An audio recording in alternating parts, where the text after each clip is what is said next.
اور آگے فرماتے ہیں کہ اس سے مراد اسلام کا سیدھا راستہ ہے جس پر صحابہ کرام علیہم الرضوان، بزرگان دین، اولیاء اعظام رحمت اللہ تعالی علیہم چلے، جیسا کہ اگلی آیت میں بھی موجود ہے، اور یہی راستہ اہل سنت کا راستہ ہے،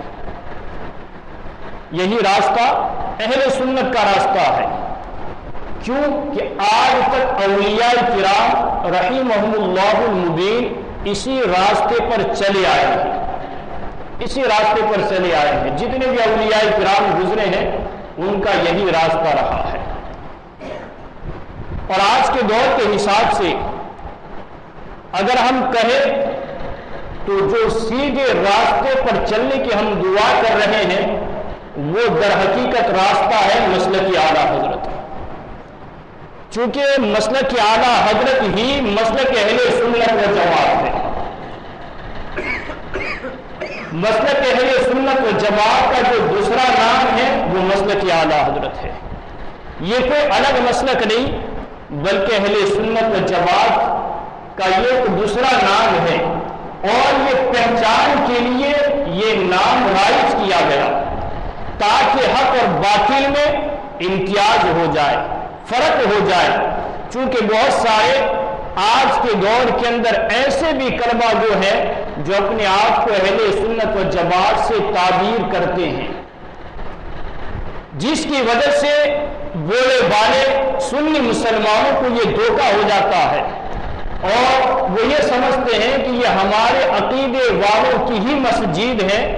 میں نے کئی مساجدوں پر یہ بورڈ بھی لگا ہوا دیکھا ہے جو ان کی مسجدیں ہوتی ہیں اور لکھتے ہیں اہل سنت و جماعت، جس کی وجہ سے ہمارے لوگوں کو دھوکہ ہو جاتا ہے اور وہ کبھی کبھار ان مساجدوں میں داخل ہو جاتے ہیں۔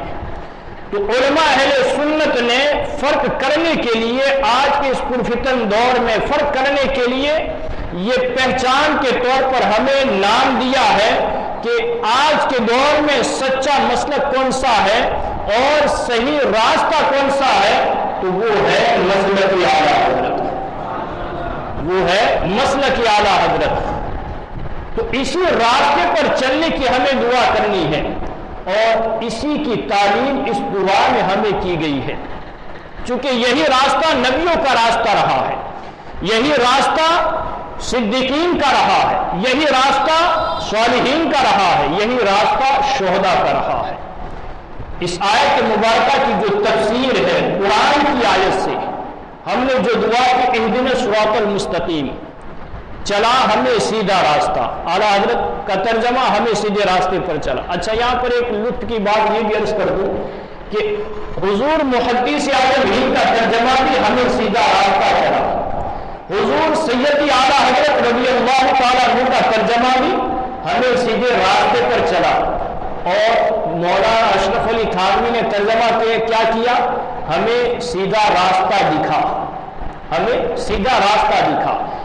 چلا اور دکھا اس میں فرق ہے، ہمیں معلوم ہے کہ سیدھا راستہ کون سا ہے، سیدھا راستہ نبیوں کا سیدھا راستہ، صدیقین کا سیدھا راستہ، صالحین کا سیدھا راستہ، شہداء کا سیدھا راستہ، جس پر ہمارے غوث پاک چلے وہ سیدھا راستہ، جس پر خواجہ اجمیر چلے وہ سیدھا راستہ، جس پر محمود پاک چلے وہ سیدھا راستہ، جس پر صابر پیا کلیری چلے وہ سیدھا راستہ، جس پر اولیاء کرام چلے وہ سیدھا راستہ۔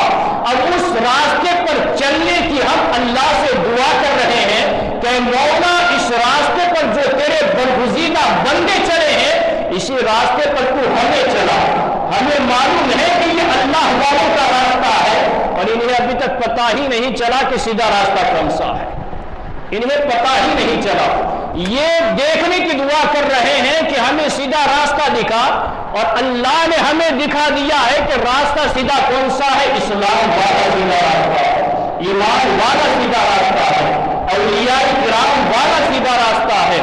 اس راستے پر چلنے کی ہم دعا کر رہے ہیں، اور عرض یہ کر رہا تھا کہ ہم دعا کرتے ہیں کہ اللہ تو ہمیں سیدھے راستے پر چلا، راستہ ان کا جن پر تو نے انعام کیا، جن پر تو نے احسان کیا۔ انعام کن پر ہوا ہے؟ تو اللہ خود ہی قرآن پاک میں فرماتا ہے انعم اللہ علیہم من النبیین والصدیقین والشہداء والصالحین.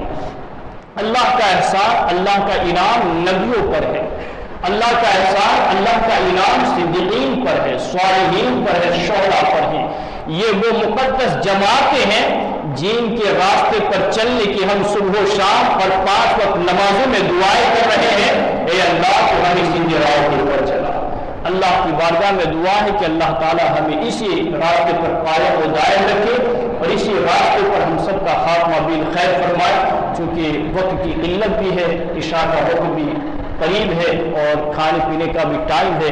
اسی مناسبت سے میں اپنی گفتگو کو یہیں پر ختم کرتا ہوں. پھر کبھی انشاءاللہ دوبارہ آپ کی خدمت میں حاضر آنا ہوا تو مزید قرآن پاک کی آیتوں کی صورتوں میں تفسیر بیان کی جائے گی. اللہ تبارک و تعالی ہم سب کی حاضری کو اپنی بارگاہ میں قبول و منظور فرمائے، دارین کی صحابتوں سے مالا مال فرمائے. اللہ تبارک و تعالی آپ کی مزید کو اہل ایمان کی پیشانی سے آباد و شاداب رکھے. پھر آخر میں تمام حضرات کا، ذمہ داران کا، مولانا صاحب کا، ٹرسٹی حضرات کا میں بہت ممنون و مشکور ہوں کہ آپ نے یہ موقع ہمیں فراہم کیا کہ ہم آپ کے دیار محبت میں آئے اور یہاں آ کر ہم نے دین کی باتیں آپ تک پہنچائی. اللہ تعالی ہماری کاوشوں کو قبول فرمائے. السلام علیکم ورحمۃ اللہ تعالی وبرکاتہ. صلاۃ والسلام متصل انشاءاللہ.